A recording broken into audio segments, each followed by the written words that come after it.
1,000 subscribers. 1,000. And I'm not even going to say that it's my channel with 1,000. It's our channel with 1,000. I've looked at this as a family and as a community since day one. That's why it's important to me to actually give you guys some value to, help improve your day-to-days. So I think we're at like 1,200 right now. But I'm blown away. I can't believe that anybody would want to sit around and, listen to this dumb talk about fishing. But hey, as long as you keep showing up, I'll keep doing it. First things first, I would really like to thank Daniel McCrae for throwing in on the package for the 1K giveaway. We're giving one away, we're drawing one. It's about a $1,400 package, including what Daniel threw in. You'll find out what it is at the end of the video.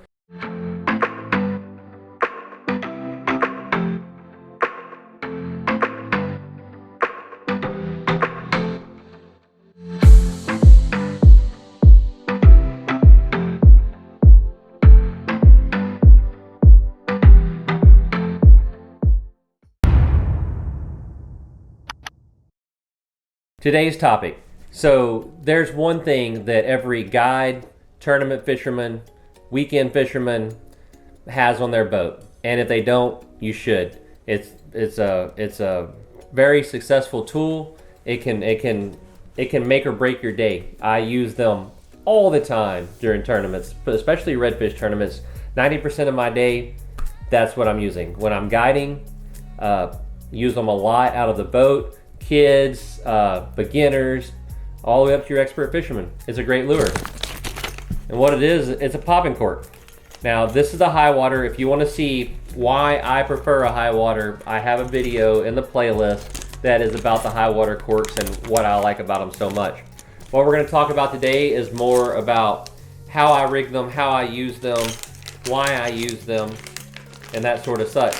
So we're going to get this one tied up. I'm not going to spend a lot of time on the knots and everything. I have a knot video in the playlist. I cover the knots that I use on this popping cork. All right, we've got this thing rigged up here. The way I have it rigged right now, that's my red fishing setup. The first thing that I always pay attention to is the leader length. Most of the places that I'm red fishing are 2 to 3 foot deep. I don't really like my lure dragging on the bottom. I kind of want it off the bottom a little bit. If I'm fishing for trout, then I could have anywhere from a leader this long to 4 feet if I'm in 6 feet of water. Whenever I'm guiding, I'll typically have each person in my boat first thing in the morning throwing a different length leader. So I'll have a short, a little bit longer, a little bit longer, a little bit longer. And as we're fishing, I'm paying attention to who's catching what and which setup they're using, so whenever I can establish what depth the fish are sitting at, then I'll adjust everybody across the board. So the length to me is that's the key, that's the most important part. I use a gulp shrimp on this a lot. I use a lot of plastics. I will throw these little DOA paddle tails, down south lures, straight tails. I do prefer a plastic that's got a little bit of, it's kind of tough so that it doesn't get torn up as much. You seem to get a lot of trash fish kind of picking at it and whatnot. But it's an incredible tool. So what I do is, if let's say I'm power poled down somewhere and I'm using this, I'm gonna throw it out there and I'm gonna give it a good pop. Then I usually wait somewhere 3, 5, 6, 7 seconds and then give it a pop again. Now, what's important to me is I'm not actually reeling this in. I see this with a lot of my customers to where they throw it out, they pop it and they're reeling, and they pop it and they're reeling. When it pops, it's making the sound of a feeding fish and hopefully pulling fish to your lure. So if you pop it and then bring it, well, the fish heard the pop here, but then the lure's here by the time they get there. So I want to pop it and let it sit. And then, but every time you pop it, you bring it in about that far. So it's moving the lure to you effectively, but it pops and then it stays where the pop was for whatever amount of time you choose. Now, if I'm drifting to the lure, if we're out in the bay and we're drifting, then it's more of a pop, and then I'm taking up slack as the boat's getting closer to it. So in that particular application, I feel like the cork does not move even close to as far as if you're anchored. You're popping it and moving to it the entire time. The key and the biggest mistake I see made with this is whenever you pop it and then just let it sit and watch it. Because if you're drifting towards it, it's putting slack in your line. When this guy goes under, especially with a trout, if you don't get that hook set, there's a good chance that you lose it. So keep your line tight. Always be, if your boat's moving towards it, always be, slowly. What I tell my son who fishes this a lot and a lot of my customers is just barely have the cork tipped and just barely moving so that you know that you're tight. So when it goes down, you can stick them. Now the other application for a popping cork is live bait on the end of it. Shrimp is by far the most common that I've seen.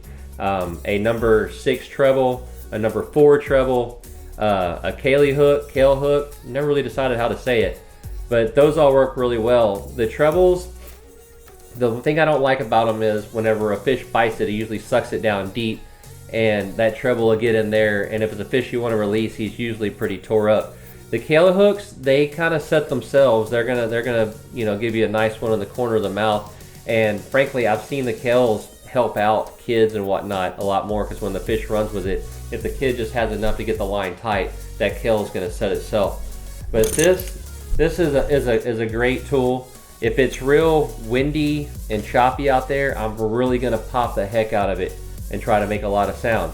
If it's kind of smooth, then it's going to be more of a tick tick tick with it, and then let it sit, and tick tick tick and let it sit, because I don't want to make it, when it's quiet, the fish are hearing everything quietly, and I don't want to scare them off. Now if I'm doing the tick tick tick and it's not working, then I'll try something different and go for really smacking it. Now one thing that I do with plastics is I always throw a jig head with them. That's number one. I never steer away from that. This is the knotty hooker. It holds a gulp really well. It holds a lot of stuff really well. This is the 1/8 ounce. I'll put a 1/4 ounce. I don't get real scientific with which weight I'm using. If it's windy and I'm casting into the wind and I want some extra weight, well then I'll go with a 1/4 ounce. But at the end of the day, whether it's an 1/8 or a 1/4, when I pop it once or twice, it's going down. There's really there's nothing that's going to keep it up. So I don't worry about that too much. Now with the live bait, I found that if the fish are deeper, then what I'm going to do is I'm going to take a little cheap split shot weight, and I'll take it and I'll put it about, let's say 4 or 5 inches above the bait and smash it down to where it's on my line. So if you've got a shrimp or something on it, it's pulling that shrimp down. I don't like a real heavy one, because I want it to go down kind of in a natural action. I don't want the shrimp to just get jerked down, because when you're popping this cork, what's making your lure or whatever is kind of hopping like a live shrimp would do. So I don't want it to go hop whew, down to the bottom real fast, because there's nothing natural about that. So it's going to be a little small split shot. This one's the BB size. After you cast it several times, I found that a lot of them they'll end up sliding down by your bait. So I'll pull it back up. I'll take a pair of pliers and crimp it real good. I'm careful to not really mash my mono so much that I might damage it. But I'll crimp it real good, but you usually end up having to slide it back up. So that little piece of split shot can be some real help, especially with live shrimp. But that's the basics of the popping cork. It's a great tool. I kind of took it for granted that people use them all the time, but as I've gotten more and more customers and spent more years guiding, I've realized that while it's simple to use, there's things that are overlooked or just not even thought about. So I thought that'd be a good, quick little short tip on redfish, trout, flounder, whatever it is you're after with this tool right here. All right, guys, so I want to introduce you to Cade. If you don't know Cade yet, this guy, he fished the Galveston Redfish series with me last year. It's a 5-stop series. I think there were 73 teams, lots of pros. It was tough.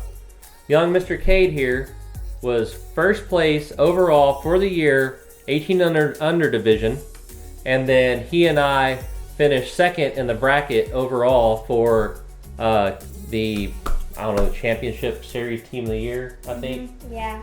Something like that. But we had a fish at the last tournament that was like 28 and a 16th on his tail, and Cade wanted to take the chance, but Dad talked him out of it. Looking back, Dad should have let him do it.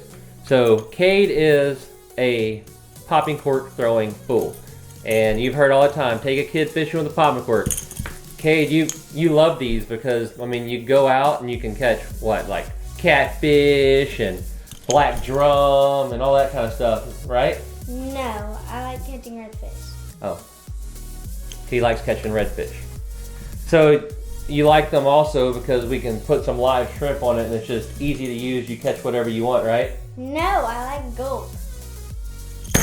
You're grounded. I'm trying to make a YouTube video, man. You're supposed to agree with the host. Oh. Yeah. Anyway, so Cade's been throwing a popping cork since he's about 4 years old, and the kid's good at it. He throws a 7.6 medium heavy Laguna spinner, Shimano Stratic. He can wing it out there. He works it.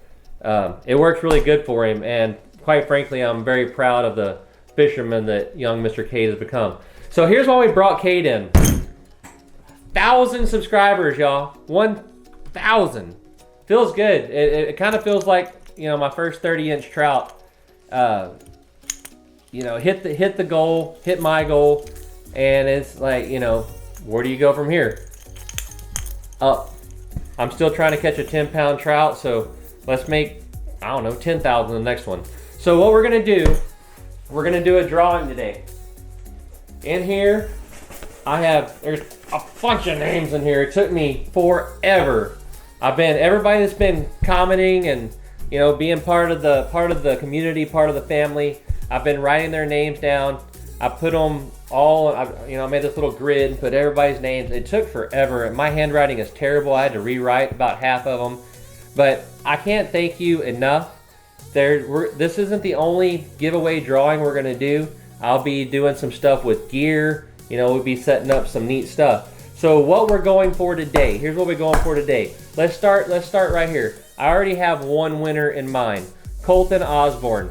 Now, Colton was my first subscriber ever.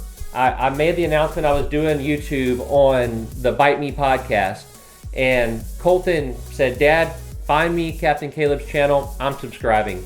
And 3 or 4 weeks before I ever put out a video, I had a subscriber, and frankly, it blew my mind. I knew it wasn't my mom because I don't think my mom has subscribed yet. But at the fishing show, Colton's dad came by and he was telling me about it, and I said, makes sense. So I heard about Colton. I heard he likes to fish. So here's what we're gonna do. Colton, you and your dad are gonna come stay with me. You're gonna stay with me on the water in Matagorda. We're gonna do 2 days of fishing. You're gonna spend the night with me. We're gonna cook. We're gonna have a good time. We're gonna sit on the edge of the water. I can't wait for it. So have your dad get in contact with me, and we're gonna set up a date. We're going fishing. We're gonna make a YouTube video. We're gonna have a big old time. Colton, thank you so much for believing in me before there was even anything to believe in. So here in my Grundon's deck boot that I wear with my bibs and everything to keep my feet dry, there's a bunch of names in here. So what we're gonna do, we're gonna have young Mr. Cade here pulling out the winner. We're gonna do a package pretty much just like what Colton just got. So Cade, if you don't win, I appreciate you. We're gonna, like I said, we're gonna keep going on with this stuff. There's still plenty more chances. Just know that you're really helping my channel, helping me grow, and helping me to provide more opportunities to you guys. Who we got, Cade? What does it say? Carlos. Bazan? Yeah, Bazan. Bazan? Carlos Bazan. So we have Carlos Bazan here. I don't know if it's in focus. We have Carlos Bazan. Carlos, same thing, 2 days. Come spend the night with me. I don't know where you're from. If you live too far away, I'll do something else. We'll set you up a package of tackle and gear and maybe some apparel or something. Get it sent to you. But contact me. Like I said, 2 days of fishing, spend the night with me, hang out, we'll grill, we'll have a good time. Hope you like Dos Equis, because I do. And there's that. So hey, thanks for tuning in. Thanks for being part of the family. Thanks for being part of the community. We're gonna continue to do giveaways. We'll see you on the next one.